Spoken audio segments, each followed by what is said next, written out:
क्या हुआ जब महाकुंभ में संगम तट पर स्नान करते समय अचानक नागा साधु हवा में उड़ने लगा और फिर जो हुआ उसे देख लोगों की आंखें खुली की खुली रह गई।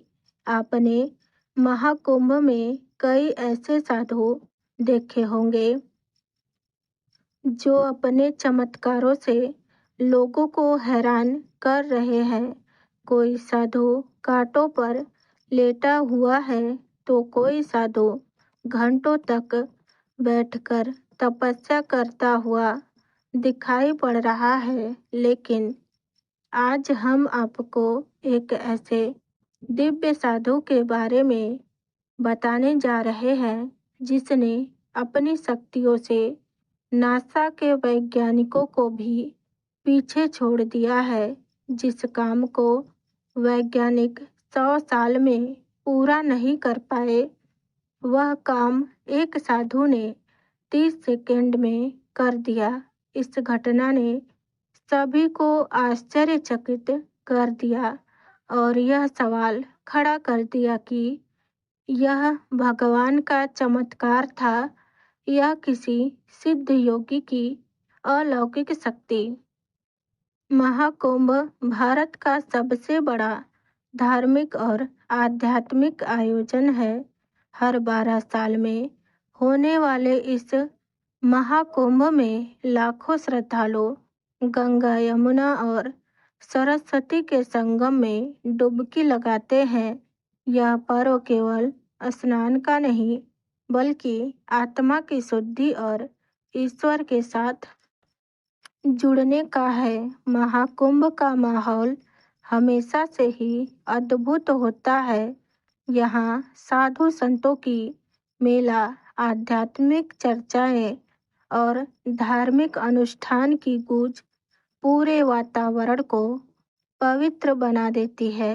लेकिन इस बार महाकुंभ में जो हुआ उसने हर किसी को हैरान कर दिया। दरअसल यह घटना महाकुंभ के तीसरे दिन की है।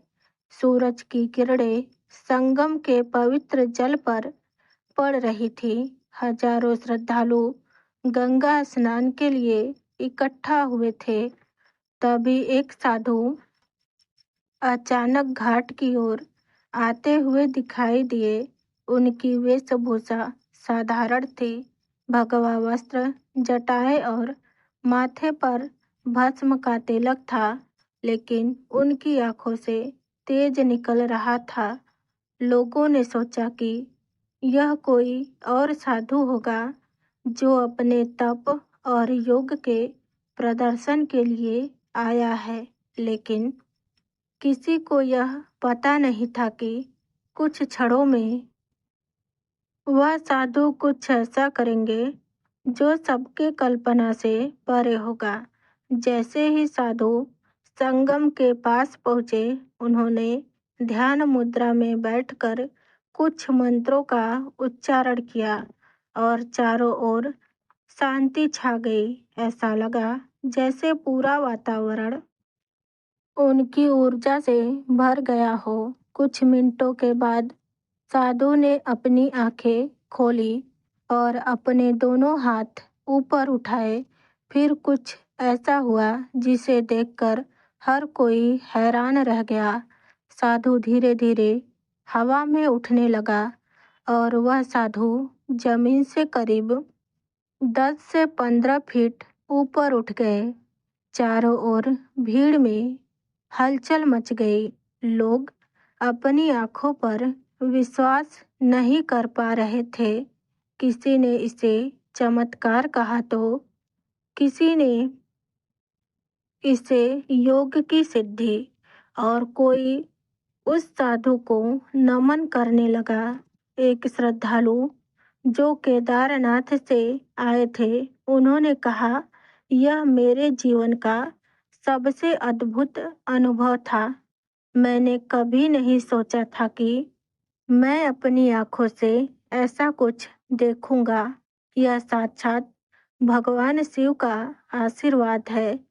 हिंदू धर्म में योग और ध्यान को एक शक्तिशाली साधन माना गया है। प्राचीन ग्रंथों में कहा गया है कि जो साधु अपनी साधना में पूर्णता प्राप्त करते हैं वे अलौकिक शक्तियों के धनी हो जाते हैं। इसे अष्ट सिद्धि और नवनिधि कहा जाता है। कुछ विद्वानों ने इस घटना को भगवान शिव के आशीर्वाद से जोड़ा। शिव जिन्हें योग का देवता माना जाता है वह हमेशा ही अपने भक्तों की साधना को मान्यता देते हैं। यह घटना इस बात का प्रमाण है कि वह साधु अपने साधना में कितने सिद्ध थे। इस घटना को लेकर वैज्ञानिकों और तर्कवादियों में अपनी राय दी है। कुछ लोगों का कहना है कि यह गुरुत्वाकर्षण का उल्लंघन कैसे हो सकता है? क्या यह कोई विशेष तकनीकी थी या फिर इसका कारण केवल लोगों की आंखों का भ्रम था? लेकिन यहाँ सवाल यह उठता है कि अगर यह भ्रम था तो हजारों लोग एक ही साथ एक ही स्थान पर इसे कैसे देख सकते हैं? और अगर यह कोई तकनीक थी तो वह क्या हो सकती है जो साधु को हवा में उठा सके? लेकिन साधु ने इस बारे में कुछ नहीं कहा। उन्होंने बस अपना ध्यान और मंत्रों का पालन किया और कुछ समय बाद वापस वह जमीन पर आ गए।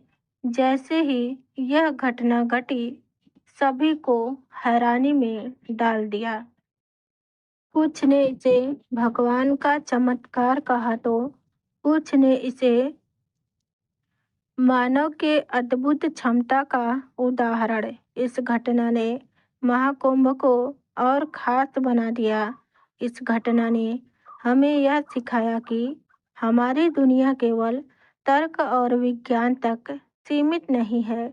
कुछ ऐसी चीजें हैं जो हमारे समझ से परे हैं। साधना और तपस्या से इंसान वह सब हासिल कर सकता है जो असंभव लगता है।